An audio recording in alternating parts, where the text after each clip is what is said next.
Hey everyone, welcome to Pro PCS. I hope you all are doing good, preparing well for your upcoming exams as well. तो एक बार फिर आप सभी का स्वागत है Pro PCS के इस नए वीडियो में। और आज के इस वीडियो में हम डिस्कस करने वाले हैं आंसर की ऑफ जनरल स्टडीज पेपर जो कि आज ही हुआ है। MPPSC assistant professor exam phase 1 का एग्जाम 1 जून को हो चुका था और 27 जुलाई यानी आज के लिए फेज 2 एमपीपीएससी असिस्टेंट प्रोफेसर का जो एग्जाम था वो शेड्यूल था। और आज हम यहाँ पर डिस्कस करने वाले हैं पेपर 1 यानी जनरल स्टडीज जो पेपर था आपके MPPSC assistant professor phase 2 examination का उसकी आंसर की। ओके, तो विदाउट एनी फर्दर अड्यू आप अपना क्वेश्चन पेपर साथ में ले आइए। ठीक है, हो सकता है अलग अलग सेट्स में जो क्वेश्चंस का सीक्वेंस हो वो डिफरेंट हो। ओके, तो क्वेश्चन नंबर पर फोकस मत कीजिए, क्वेश्चन पर फोकस कीजिए। ओके, तो चलिए आगे बढ़ते हैं अपने सबसे पहले क्वेश्चन के साथ। तो यहाँ पर अगर हम सबसे पहला क्वेश्चन देखें तो भारत में स्कूली शिक्षा के लिए एक राष्ट्र एक डिजिटल प्लेटफॉर्म के रूप में किस डिजिटल प्लेटफॉर्म की कल्पना की गई। तो अगर हम इस पर्टिकुलर क्वेश्चन के बारे में बात करते हैं, हमारे पास चार ऑप्शन है, स्वयं, एनपीटीईएल, दीक्षा एंड ई पाठशाला। तो यहाँ पे जो करेक्ट आंसर होगा वो होगा आपका option number C. So please make a note of it. Question number 1 की अगर आप बात करेंगे तो जो करेक्ट आंसर होगा वो होगा ऑप्शन नंबर सी। चलिए आगे बढ़ते हैं with question number 2। चंदेलों की कुलदेवी का क्या नाम था। so what will be the correct answer over here? we have four options: Janki Devi, Maniya Devi, Chamunda Devi and Kali Devi. तो अगर हम चंदेलों की कुलदेवी का नाम देखें तो यहाँ पे जो करेक्ट आंसर होगा वो होगा मनिया देवी। इस बात को प्लीज नोट कर लीजिए। ठीक है, तो जो चंदेलों की कुलदेवी थी उनका नाम मनिया देवी था। Option B will be the correct answer. Question number 3। Madhya Pradesh में इनमें से किस पंचवर्षीय योजना काल में सिंचित क्षेत्र जो था वो सर्वाधिक था। तो अगर हम देखें इरिगेटेड एरिया जो था वो किस 5 ईयर प्रोग्राम में या पंचवर्षीय योजना में सबसे ज्यादा था। तो अगर हम इस पर्टिकुलर क्वेश्चन को देखें, यहाँ पे आपको चार ऑप्शन दिख रहे हैं, प्रथम, आठवीं, छठवीं एंड 10वीं। तो यहाँ पे जो करेक्ट आंसर होने वाला है it will be option number B, that is 8th। Okay, so जो 8th 5 ईयर प्लान था या जो 8वीं पंचवर्षीय योजना थी उसमें मध्य प्रदेश का जो सिंचित क्षेत्र था वो सर्वाधिक था। ठीक है, ऑलराइट। तो यहाँ पे जो करेक्ट आंसर हो जाएगा वो हो जाएगा आपका ऑप्शन नंबर बी। ठीक है, तो question number 3 correct answer will be option number B. चलते हैं आगे अगले क्वेश्चन की तरफ। क्वेश्चन नंबर 4 हम डिस्कस कर रहे हैं यहाँ पर, जहांगीर के कहने पर अबुल फजल की हत्या किसने की थी। ये है आपका क्वेश्चन नंबर 4। तो अगर हम यहाँ पर देखते हैं, we have again four options: Madhukar Dev, Bakwali, Chhatrasal and Veer Singh Bundela. तो एक बहुत इजी सा क्वेश्चन है, यहाँ पे करेक्ट आंसर हो जाएगा Veer Singh Bundela, option number D. Okay, आगे बढ़ते हैं। मध्य प्रदेश के किस जनजाति में लंगोटी नृत्य प्रचलित है। तो अगर हम इस पर्टिकुलर क्वेश्चन के बारे में बात करें, हमारे पास चार ऑप्शन है, भील, बैगा, भारिया और कोरकू। तो इस पर्टिकुलर क्वेश्चन का जो करेक्ट आंसर हो जाएगा वो हो जाएगा option number A, Bhil. Okay, तो भील जो जनजाति है मध्य प्रदेश की उनमें लंगोटी नृत्य जो है वो प्रचलित है। आगे बढ़ते हैं with our next question, question number 7। अनुसूचित जनजाति वर्ग की बालिकाओं को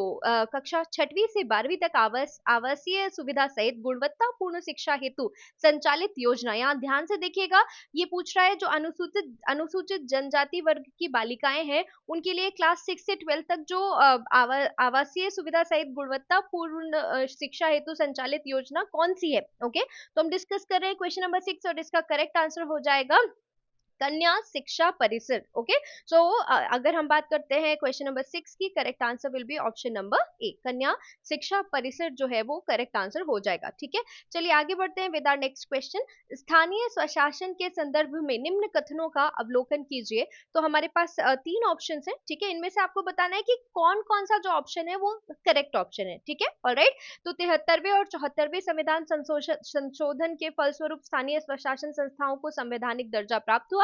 73वें और 74वें संविधान संशोधन के अनुसार राज्य चुनाव आयोग और राज्य वित्त आयोग का प्रावधान किया गया है और राज्य वित्त आयोग वित्तीय आय में स्थानीय स्वशासन संस्थाओं का हिस्सा निश्चित करता है। तो यहाँ पर अगर आपको देखें, आपको फोर ऑप्शन दिए हैं कि only option 1 is correct, option 2 and option 3 are correct, 1 2 and 3 all of the options are correct और इनमें से कोई भी करेक्ट नहीं। तो यहाँ पे जो करेक्ट आंसर हो जाएगा आपका क्वेश्चन नंबर 7 का वो हो जाएगा option number C, that is 1 2 and 3 are correct. Okay, तो क्वेश्चन नंबर 7 का जो करेक्ट आंसर है वो है ऑप्शन नंबर सी। आगे बढ़ते हैं टुवर्ड्स क्वेश्चन नंबर 8। मध्य प्रदेश में कितने कृषि जलवायु क्षेत्र, एग्रो क्लाइमेटिक जोन्स की अगर हम बात करते हैं, मध्य प्रदेश में कितने कृषि जलवायु क्षेत्र है। बहुत ही आसान सा क्वेश्चन और इसका जो करेक्ट आंसर हो जाएगा वो हो जाएगा 11, that is option number B. ठीक है, तो अगर हम 8th क्वेश्चन की बात करें तो करेक्ट आंसर हो जाएगा ऑप्शन नंबर बी। आपके सेट में हो सकता है ये क्वेश्चन किसी दूसरे सीरियल नंबर में हो, तो प्लीज क्वेश्चन को देखिए और फिर अपना आंसर करेक्ट कीजिए। ठीक है, क्वेश्चन नंबर 9, जनवरी 2025 में श्री जितेंद्र पाल सिंह को किस देश में भारत का नया राजदूत नियुक्त किया गया है? तो इसका जो करेक्ट आंसर हो जाएगा वो हो जाएगा Israel, that is option number D. Okay, तो जो नाइन्थ क्वेश्चन है उसका करेक्ट आंसर हो जाएगा ऑप्शन नंबर डी। आगे बढ़ते हैं क्वेश्चन नंबर 10th की तरफ। अनसुपरवाइज लर्निंग में क्या होता है? ये बहुत बहुत इंटरेस्टिंग सा क्वेश्चन है। आई होप आपने अभी जो एग्जाम कंटेम्प्रेरी एग्जाम्स है उनमें ये क्वेश्चन देखा होगा। अनसुपरवाइज लर्निंग की अगर आप बात करते हैं तो इस पर्टिकुलर क्वेश्चन का जो करेक्ट आंसर होगा वो सी हो जाएगा कि आउटपुट जो है वो अननोन होता है, आउटपुट अज्ञात एवं बिना लेबल किया हुआ होता है अनसुपरवाइज लर्निंग में। ठीक है, तो 10th क्वेश्चन का जो करेक्ट आंसर होगा वो होगा ऑप्शन नंबर सी। अब बात कर लेते हैं पिथौरा चित्रकला किस जनजाति से संबंधित है? इससे पहले भी आपने ट्राइब का एक क्वेश्चन देखा था। ठीक है, ट्राइबल स्टूडेंट्स के लिए जो प्रोजेक्ट्स हैं वो भी बहुत ज्यादा इंपॉर्टेंट हो जाते हैं, स्कीम्स जो है वो भी इंपॉर्टेंट हो जाती है। SC ST स्टूडेंट्स के लिए जो स्कीम्स है वो भी बहुत ज्यादा इंपॉर्टेंट हो जाती है आपके आने वाले एग्जाम्स के लिए। ठीक है, तो पिथौरा चित्रकला किस जनजाति से संबंधित है? अगर हम इस पर्टिकुलर क्वेश्चन की बात करें, बहुत आसान सा क्वेश्चन और करेक्ट आंसर होगा option number C, Bhil. Okay, so यहाँ जो करेक्ट आंसर है option number C will be the correct answer. Let's move to question number 12। 1920-21 ईसा में सागर में रतौना सत्याग्रह किस लिए हुआ था? ओके, तो देखिए ये क्वेश्चन जो है आपने कुछ एग्जाम्स में पहले भी देखा होगा। इस पर्टिकुलर क्वेश्चन का जो करेक्ट आंसर होगा वो होगा ऑप्शन नंबर डी। कसाई घर की स्थापना को लेकर सागर में रतौना सत्याग्रह जो है वो हुआ था। तो इसका करेक्ट आंसर हो जाएगा option number D. Question number 13 की तरफ चलते हैं। मध्य प्रदेश शासन द्वारा प्रदेश को वैश्विक नवाचार एवं सहयोग के प्रमुख केंद्र के रूप में स्थापित करने हेतु लाई गई नीति कौन सी थी? यहाँ पे अगेन भी है 4 ऑप्शंस। तो वैश्विक क्षमता केंद्र नीति, वैश्विक नीति, ड्रोन नीति और क्षमता नीति। इसका करेक्ट आंसर होगा वैश्विक क्षमता केंद्र नीति 2025। 13th क्वेश्चन का करेक्ट आंसर है ऑप्शन नंबर ए। आगे बढ़ते हैं। भील जनजाति में गल देवता की पूजा कब होती है? तो अगेन आपके पास 4 ऑप्शन है, होली के अवसर पर, दशहरे के अवसर पर या दीपावली के अवसर पर या इनमें से कोई नहीं। The correct answer will be option number A, Holi के अवसर पर। ओके, तो 14th क्वेश्चन का जो करेक्ट आंसर है वो ऑप्शन नंबर ए हो जाएगा। 15th, राजा शंकर शाह रघुनाथ शाह किस जनजाति के योद्धा थे? ये दो नाम बहुत इंपॉर्टेंट है। अगर आप MPPSC का प्रीवियस अटेम्प्ट भी दे चुके होंगे तो मेरी बात से सहमत होंगे कि राजा शंकर शाह रघुनाथ शाह के ऊपर प्रश्न कई बार पूछे जा चुके हैं। इस पर्टिकुलर क्वेश्चन का जो करेक्ट आंसर होगा वो होगा option number C, that is Gond. Okay, तो राजा शंकर शाह रघुनाथ शाह जो थे वो गोंड जनजाति के थे। मध्य प्रदेश में प्रचलित कीमतों के आधार पर वर्ष 2023-24 में प्राथमिक क्षेत्र का योगदान जो था वो कितने प्रतिशत था? ठीक है, तो this the question is from economy. ठीक है, कई बार बहुत सारे स्टूडेंट्स हैं जो क्वेश्चन पूछते हैं कि इकोनॉमी जो है वो सिलेबस में रहती है बट मेजरली उसके क्वेश्चन समझ में नहीं आ पाते हैं आपको। तो याद रखिए कि इकोनॉमी के जो मेजर क्वेश्चंस है वो रिपोर्ट्स और इंडेक्स पर बेस्ड होते हैं। आपको न्यूमेरिकल डेटा जो है, आपको स्टैटिक फैक्ट्स जो है वो पता होने चाहिए। ओके, ऑलराइट, तो यहाँ पे क्वेश्चन नंबर 16 का जो करेक्ट आंसर होगा वो होगा option number A, 45.53। Okay, that is option number A. Question number 16 का correct answer option number A. Question number 17, Madhya Pradesh गोवंशवध प्रतिषेध अधिनियम 2004 बहुत बहुत इंपॉर्टेंट है ये, मध्य प्रदेश में कब प्रवृत्त हुआ था? तो इसका जो करेक्ट आंसर क्वेश्चन नंबर 17 का जो करेक्ट आंसर है वो होगा ऑप्शन नंबर सी, 26 फरवरी 2004। ओके, तो 17th क्वेश्चन का करेक्ट आंसर है ऑप्शन नंबर सी। आगे बढ़ते हैं 18th क्वेश्चन की तरफ। मध्य प्रदेश राज्य महिला आयोग की पूर्व अध्यक्ष श्रीमती लता वानखेड़े किस जिले से हैं और वे वर्तमान में किस पद पर है? ठीक है, तो आपको जिले का नाम भी करेक्ट बताना है और साथ में उनका वर्तमान पद भी बताना है। तो अगर हम यहाँ पे देखें तो इसका जो करेक्ट आंसर होगा वो होगा ऑप्शन नंबर बी, सागर जिले में है अभी पदस्थ वो और लोकसभा सदस्य के रूप में है। तो यहाँ पे 18th क्वेश्चन का जो करेक्ट आंसर हो जाएगा वो होगा option number B. 19th question पे चलते हैं। सूचना का अधिकार अधिनियम 2005 की किस धारा और उपधारा के अंतर्गत राज्य सूचना आयोग का गठन किया गया? देखिए, आयोग कमीशन बहुत इंपॉर्टेंट होते हैं। ठीक है, आपको चैनल पे अधिनियम आयोग से रिलेटेड वीडियोस जो भी हैं वो भी मिल जाएंगे। और अभी जो MPPSC की नेक्स्ट वैकेंसी आएगी, इसके अलावा जो FSO का एग्जाम है उसके लिए भी ये जो पेपर है आपके लिए एक गाइडिंग लाइट की तरह है। ठीक है, तो अगर हम क्वेश्चन नंबर 19 देखते हैं तो इसका जो करेक्ट आंसर हो जाएगा वो हो जाएगा डी, मतलब आपकी जो धारा है वो 15 है और उपधारा जो है 15 धारा की उपधारा 1। ठीक है, नाउ भारत का प्रथम greenfield SEZ special economic zone जो है वो मध्य प्रदेश में कहाँ पर है, ठीक है। तो याद रखिएगा प्रथम ग्रीनफील्ड SEZ यानी स्पेशल इकोनॉमिक जोन जो है, अगर हम भारत की बात करते हैं तो वो है पीथमपुरा में, ये पीथमपुर में, ये बात याद रखिएगा, ठीक है। आगे बढ़ते हैं, जनजातीय योद्धा Bhima Nayak, again the favourite topic of PSC, right. जनजातीय योद्धा भीमा नायक किस क्षेत्र से संबंधित थे? तो यहाँ पर बहुत आसान सा क्वेश्चन और इसका आसान सा answer question option number A, ठीक है। तो क्वेश्चन नंबर 21 का करेक्ट आंसर हो जाएगा option number A. Madhya Pradesh सरकार द्वारा जनजातीय लोक एवं पारंपरिक कलाओं के क्षेत्र में महिलाओं को दिया जाने वाला पुरस्कार कौन सा है? तो इस पर्टिकुलर क्वेश्चन का जो करेक्ट आंसर होगा वो होगा राष्ट्रीय देवी अहिल्या बाई पुरस्कार, that is option number B, okay. आगे बढ़ते हैं, परघौनी नृत्य किस जनजाति से संबंधित है? तो अगर हम परघौनी नृत्य के बारे में बात करते हैं, आपके पास चार ऑप्शन है यहाँ पर, कोल, गोंड, बैगा या इनमें से कोई नहीं। तो अगर हम 23rd क्वेश्चन के बारे में बात करें तो इसका करेक्ट आंसर होगा बैगा जनजाति, ऑप्शन नंबर सी, ठीक है। चलिए आगे बढ़ते हैं, मध्य प्रदेश की कौन सी जनजाति स्वयं को खुटिया पटेल कहती है? अगेन ट्राइब्स से क्वेश्चन हमको यहाँ देखने मिला, इससे पहला वाला क्वेश्चन जो था वो भी ट्राइबल कल्चर से रिलेटेड क्वेश्चन था। तो मध्य प्रदेश की कौन सी जनजाति स्वयं को खुटिया पटेल कहती है? अगर हम इस पर्टिकुलर क्वेश्चन का आंसर देखें तो करेक्ट आंसर हो जाएगा सहरिया, ठीक है। तो सहरिया ट्राइब जो है वो खुद को खुटिया पटेल कहती है। लिंगों का आख्यान किस जनजाति से संबंधित है? तो अगर हम इस अभी देखिए रेगुलर आप देख सकते हैं 3 क्वेश्चन हमको ट्राइब से देखने के लिए मिल रहे हैं। तो अगर हम क्वेश्चन नंबर 25 के बारे में बात करें, लिंगों का आख्यान किस जनजाति से संबंधित है? करेक्ट आंसर हो जाएगा आपका ऑप्शन ए, गोंड जनजाति। अमरकंटक तापीय विद्युत केंद्र निम्नलिखित में से किस स्थान पर स्থাपित है? बहुत इजी क्वेश्चन है, रिपीटेड क्वेश्चन है। अगर हम इस पर्टिकुलर क्वेश्चन के बारे में बात करें तो इसका जो करेक्ट आंसर हो जाएगा वो होगा ऑप्शन नंबर सी, ठीक है, चचाई, जिला अनूपपुर, ठीक है। 26 क्वेश्चन नंबर सी, फोटोवोल्टिक सौर ऊर्जा का Rewa ultra mega solar project कहाँ पर स्थित है? ठीक है। तो अगर हम इस पर्टिकुलर क्वेश्चन के बारे में बात करें तो इसका जो करेक्ट आंसर हो जाएगा वो होगा गुड़। तो जो फोटोवोल्टिक सौर ऊर्जा का Rewa ultra mega solar project है वो गुड़ में स्थित है। तो option number D will be the correct answer. Question number 28, मध्य प्रदेश में वर्ष 2018 में राष्ट्रीय राजमार्गों में सबसे छोटे राष्ट्रीय राजमार्ग 135 बीबी की कुल लंबाई कितनी थी? ठीक है, याद रखिए ये नेशनल हाईवे से जो क्वेश्चन है ये भी बहुत बहुत इंपॉर्टेंट है, आपको पता होना चाहिए, ठीक है। स्पेसिफिकली वो हाईवेज जो एमपी से क्रॉस होते हैं, ठीक है। तो अगर हम इसकी बात करें, इस पर्टिकुलर क्वेश्चन की बात करें, the correct answer will be option A 7.5 kilometre, question number 28। आगे बढ़ते हैं, असेंबलर एक अनुवादक है जो किसी प्रोग्राम को मशीन भाषा में परिवर्तित करता है। असेंबलर को दिया गया इनपुट प्रोग्राम क्या कहलाता है? बहुत इजी क्वेश्चन, सोर्स प्रोग्राम, ठीक है। तो इसका जो करेक्ट आंसर होगा वो डी हो जाएगा। भारतीय संविधान के किस अनुच्छेद के अधीन राज्यपाल को संरक्षण का अधिकार प्राप्त है? पॉलिटी का क्वेश्चन है। पॉलिटी में जो आर्टिकल्स हैं वो बहुत बहुत इंपॉर्टेंट है। आई होप अगर आप प्रिपरेशन करते हैं तो ये बात आपको पता होगी। इसका जो करेक्ट आंसर है क्वेश्चन नंबर 30 का वो हो जाएगा आर्टिकल 361, ठीक है, that is option number B. ये आईओटी बहुत ही famous topic for the examiners these days, ठीक है।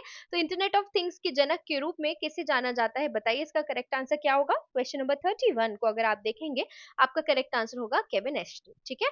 आगे बढ़ते हैं, भूजल वार्षिक पुस्तिका मध्य प्रदेश 2021-22 किसके द्वारा प्रकाशित की गई थी? देखिए आपको कंफ्यूज करने के लिए ऑप्शंस दिए गए हैं यहाँ पर, केंद्रीय भूजल बोर्ड भारत सरकार या राज्य भूजल बोर्ड, ठीक है। तो इसका जो करेक्ट आंसर है ना वो ऑप्शन ए हो जाएगा, केंद्रीय भूजल बोर्ड भारत सरकार द्वारा जो ये भूजल वार्षिक पुस्तिका है उसका प्रकाशन किया गया था। पूर्व से पश्चिम तक मध्य प्रदेश की कुल लंबाई, देखिए बहुत इजी क्वेश्चन है ये, ईस्ट टू वेस्ट आपसे पूछ लिया गया है लेंथ कितनी है, ठीक है। तो पूर्व से पश्चिम तक मध्य प्रदेश की कुल लंबाई निम्न में से कितने किलोमीटर्स है? अगर हम इस पर्टिकुलर क्वेश्चन के बारे में बात करें, और मुझे लगता है ये क्वेश्चन सभी के लिए करेक्ट आंसर होना चाहिए था, आप सभी का जो आंसर है वो इसके लिए, sorry I am so sorry, या तो मुझे ऐसा लगता है कि आप सभी का I am just a second everyone, ठीक है। तो अगर हम बात करते हैं पूर्व से पश्चिम तक मध्य प्रदेश की कुल लंबाई निम्न में से कितने किलोमीटर थी? तो अगर हम इस पर्टिकुलर क्वेश्चन के बारे में बात करें तो करेक्ट आंसर हो जाएगा हमारा 870 kilometre, that is option number B, ठीक है। गणगौर पर्व किस क्षेत्र में मनाया जाता है? इस पर्टिकुलर क्वेश्चन की अगर आप बात करें तो इसका करेक्ट आंसर होगा निमाड़ या Malwa, that is option number D, ठीक है। आगे बढ़ते हैं, निम्नलिखित में से वर्ष 2011 की जनगणना के अनुसार मध्य प्रदेश में अनुसूचित जनजाति की जनसंख्या का प्रतिशत क्या था? क्वेश्चन नंबर 35 35 का करेक्ट आंसर होगा 21.1, that is option number C. Okay, तो question number 35 option number C will be the correct answer. शांति और न्याय के लिए संस्थान किस सतत विकास लक्ष्य का क्रमांक है? ठीक है, तो अगर हम इस पर्टिकुलर क्वेश्चन के बारे में बात करते हैं, इस पर्टिकुलर क्वेश्चन का आंसर हो जाएगा डी, दैट इज 16। तो शांति और न्याय के लिए संस्थान 16वें सतत विकास लक्ष्य का क्रमांक है। ओके, ऑलराइट, तो आगे बढ़ते हैं। स्वर्ण जयंती ग्राम स्वरोजगार योजना कब प्रारंभ हुई थी? क्वेश्चन नंबर 37 की अगर आप बात करेंगे तो याद रखिए 1 अप्रैल 1999, 1 अप्रैल 1999 आपका करेक्ट आंसर हो जाएगा। क्वेश्चन नंबर 38, सतपुड़ा श्रेणी में स्थित धूपगढ़ की अधिकतम ऊंचाई कितनी है? तो इसका करेक्ट आंसर हो जाएगा 1350, ऑप्शन नंबर सी। बहुत इजी क्वेश्चन। 39, अनुसूचित जनजाति के विद्यार्थियों के लिए विद्यार्थी कल्याण योजना संबंधित है। क्वेश्चन नंबर 39 की अगर आप बात करें तो यह है विशेष रोग से पीड़ित होने पर रोग निवारण हेतु। ओके, आगे बढ़ते हैं। एआई एक्शन समिट 2025 कृत्रिम बुद्धिमत्ता का मेजबान जो शहर है वो कौन सा है? तो पेरिस है, याद रखिएगा। Option number B will be the correct answer for question number 40। आगे बढ़ते हैं। आप मैहर बैंड की स्थापना किसने की थी? तो याद रखिए इसका आंसर बहुत आसान सा क्वेश्चन, बाबा अलाउद्दीन खान। ओके, तो 41 जो क्वेश्चन है उसका करेक्ट आंसर ए हो जाएगा। त्रिपुरी अधिवेशन में कांग्रेस अध्यक्ष पद के लिए महात्मा गांधी ने किसका समर्थन किया था? इसका करेक्ट आंसर हो जाएगा पट्टभी सीतारमैया। निम्नलिखित में से कौन सा सही सुमेलित नहीं है? तो करेक्टली रिलेटेड नहीं है ये आपसे पूछ रहे हैं। तो अगर हम यहाँ पर देखते हैं, उद्दीच्य सुवर्णगिरी, अवतृण उज्जैनी और कलिंग तोसली और प्राच्य पाटलिपुत्र, तो यहाँ पे उद्दीच्य सुवर्णगिरी जो है वो करेक्टली रिलेटेड नहीं है, बाकी सब करेक्टली रिलेटेड है। कंप्यूटर के किस जनरेशन में ऑपरेटिंग सिस्टम पहली बार कई प्रकार के यानी मल्टी प्रोग्रामिंग कार्य करने में सक्षम हुआ था? तो इसका आंसर मुझे लगता है आपको पता होना चाहिए। इसका 44th क्वेश्चन का जो आंसर होगा वो होगा option number C, that is the third generation यानी तृतीय पीढ़ी। मध्य प्रदेश में प्रकाशित मराठी का प्रथम अखबार क्या था? ये भी आसान सा क्वेश्चन, पूर्ण चंद्रोदय। क्वेश्चन नंबर 45 का जो करेक्ट आंसर है वो ऑप्शन बी हो जाएगा। 46, वर्ष 2011 की जनगणना के अनुसार मध्य प्रदेश की दशकीय जनसंख्या वृद्धि दर कितनी थी? तो इसका भी करेक्ट आंसर हो जाएगा आपका option number B, 20.30, that is 20.30 आपका करेक्ट आंसर हो जाएगा option number B for question number 46। Question number 47, Rani Avantibai Sagar Bargi परियोजना निम्न में से किस नदी पर बनाई गई है? तो याद रखिए नर्मदा में। और यहाँ पे याद रखिए कि बरगी डैम एक डैम भी है, तो वो भी आपको पता होना चाहिए। रानी अवंतीबाई लोधी सागर परियोजना परियोजना जो हम कह रहे हैं, ठीक है, तो ये है नर्मदा नदी पर। आगे बढ़ जाते हैं। क्वेश्चन नंबर 48, 21 जनवरी 2025 को अपनी स्थापना का 53वां दिवस मनाने वाले राज्य कौन कौन से हैं? मणिपुर, राजस्थान, मेघालय, गुजरात, त्रिपुरा एवं मध्य प्रदेश। इसका करेक्ट आंसर हो जाएगा मणिपुर, मेघालय एवं त्रिपुरा। ठीक है, नाउ द अगरिया नामक पुस्तक के लेखक कौन है? तो बहुत ही आसान सा क्वेश्चन, वेरी रेलेवेंट। ठीक है, आप बाकी तीन को एलिमिनेट भी कर सकते हैं। जनजातीय सलाहकार परिषद की स्थापना संविधान के किस अनुच्छेद के तहत की जाती है? क्वेश्चन नंबर 50, और इसका करेक्ट आंसर हो जाएगा अनुच्छेद 244। ओके, तो this was paper 1 general studies paper आज के एमपीपीएससी असिस्टेंट प्रोफेसर एग्जामिनेशन का। आशा है आपका परफॉर्मेंस अच्छा रहा हो। अब इसके अलावा आप जिस भी पर्टिकुलर सब्जेक्ट के लिए आंसर की चाहते हैं, प्लीज कमेंट बॉक्स में बताइए। कमेंट बॉक्स में बताइए आपके कितने जो रिस्पॉन्सेस थे वो सही थे। और अगर आपको ऐसा लगता है कि कोई भी जो आंसर यहाँ पे डिस्कस किया गया वो सही नहीं है, तो आप प्लीज उसे कमेंट बॉक्स में पोस्ट कीजिए। ठीक है, हम उसे एड्रेस करने की जल्द से जल्द कोशिश करेंगे। ऑन द अदर हैंड, जितने भी आंसर्स यहाँ पर आपके सामने हमने डिस्कस किए, they are best as per the best of the team's knowledge. And yes, one more thing, अगर आपको एमपीपीएससी फूड सेफ्टी ऑफिसर की आप तैयारी कर रहे हैं, जेएस का पेपर उसमें भी है, 50 क्वेश्चंस पार्ट ए में पूछे जाएंगे, उसकी तैयारी भी आप हमारे चैनल के माध्यम से कर सकते हैं। और इसके अलावा अगर आप MPPSC assistant professor upcoming vacancy के लिए तैयारी करें तो भी आप हमसे जुड़ सकते हैं। तो बने रहिए प्रोपीसीएस के साथ। Do not forget to like, share and subscribe ProPCS. Thank you so much for watching.